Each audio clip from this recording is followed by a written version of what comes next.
Welcome to lesson 3 of Airbnb 101. And now you have found your apartment. You have an idea what you like on Pinterest. I want you to go on Pinterest and look up easy Airbnb ideas, okay? Or look up cute Airbnb ideas, Airbnbs. It'll show you so many ideas that you can start visualizing each wall, each corner, the bedroom, how you can make it a cool space or a very simple space as well. So either keep it very simple, it depends on your budget, right? Keep it very simple and you can just go on adding things as you go, which is what I did here. Or you can go all out and invest a little bit more. So the first things first is it depends where you are. Are you in a hot climate, in a cold climate? It depends. Let's say you're in right outside of Miami, okay? There's a lot in Florida, right? Whatever, that's fine. It doesn't have to be in Miami. It has to be in the city. What you have to do is you have to look at the Airbnbs and see like what areas are people staying in that are a little bit further out that the rent is about $1,000. So let's say we're in the outskirts of Miami and you have an apartment, but you want to make it cute so that people want to stay there, right? So what you need to do is you need to make sure that there's AC or fans. That's the number one thing. The second thing would be the bed. Make sure you have like it could be a full or a queen size bed. That would be ideal. Or you can have 2 twin beds.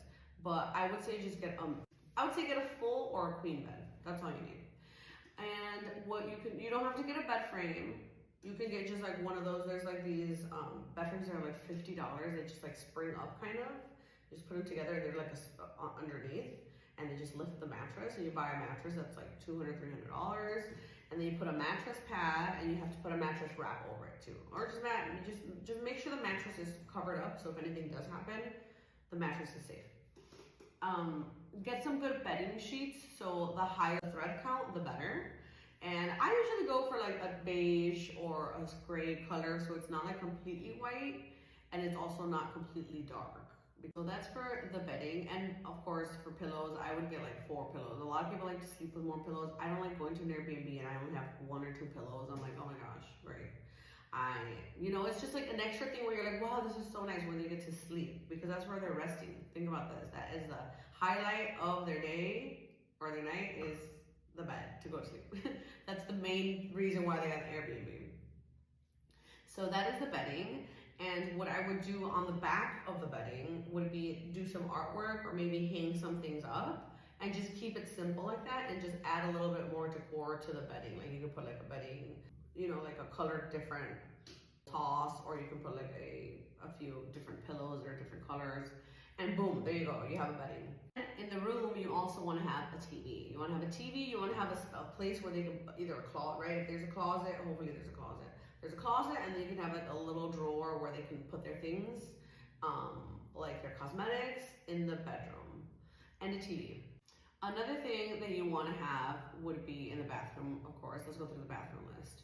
You want to make sure that there's toilet paper. You want to make sure that there's also shampoo. What I like to put is I have like a little container that you can't see. It's a solid color, so I just fill it up with shampoo. And then you also want to have your hand washing, right? You have to have your hand soap. And you also want to have a space where, like a rack or something, right over the toilet. If there's nothing there, there's like little metal frame racks that you can purchase that have levels on it, and then they can put their cosmetics on there. So again, you don't have to buy big furniture pieces. And then of course like a shower curtain and a rug. That's it. That's all you need for the bathroom. You also need to have towels. I would recommend having 2 towels.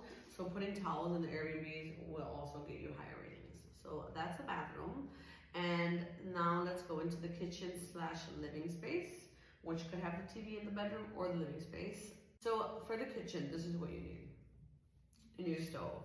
You need a microwave. Ideally a microwave. You don't have to have a microwave, but that would be great if you have a microwave. You should also have some sort of like water dispenser. I have a water dispenser that dispenses hot water, normal water, or room temperature water, and ice water.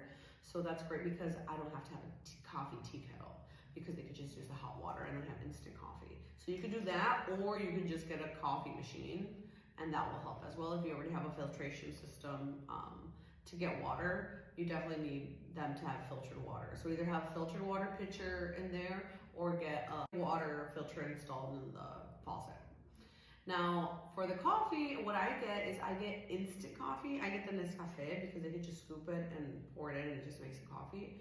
Or you can get coffee if you're gonna put it in the actual coffee machine. Get some coffee for them to have. I also have some sugar, I have some cooking oil, and I started getting pancake mix and I got a waffle maker. And people actually like it because they sometimes don't have anything to eat or they don't, they're like, oh, what can I do? But at least they have like the waffle maker or the pancake mix so that they can do that. So I have that, and you also want to have a lighter, a bottle opener, a can opener, utensils like for cooking utensils. I would say 4 cups, 4 plates, 4 spoons, 4 of all the sets, and then you want to have your cooking pan and a pot. And that's pretty much it. You also want to have napkins. So these are things that are going to be, when the cleaning person comes in, they're going to refill all of this. They're going to refill the napkins, refill the toilet paper, and I'll have a list of this on instabizcoach.com so that you can pull all the information and have a checklist. So let's talk about the living room, right? The living room, you want to have a couch, a little table. That's all you really need. And if you really want to do it, you can have an inflatable mattress hidden somewhere in a closet with some extra sheets, and then you can say, oh, more people can stay here. Instead of 2 people, you could say 3 or 4 people stay here. Or you can also make the sofa you can get a sofa couch, and then you can add more people there. So that's a cool thing about having a 1-bedroom. This is a 1-bedroom, and I'm gonna add a sofa couch, and then it's gonna become a 4 people 1-bedroom, So that is how you set up the Airbnb furnish part. Now, if you want to add a little bit of color, usually people just paint the colors all all white or all neutral, and then it just looks like a nice little Airbnb. But if you want to stand out and increase your price a little bit, if it's a very simple Airbnb, just paint the walls. Like, look, this is so cool. I just painted this. I painted each wall differently. Like, I put a sun over here. Go on Pinterest and look up easy wall art. Simple wall painting, and get inspired. And it's really cool. You could just do 1 wall, or you could do a few little walls, and once you start getting the hang of it, and that way you're not spending all this money on painting the whole building. You're just doing little pieces of art. All right, let's move on to the next lesson.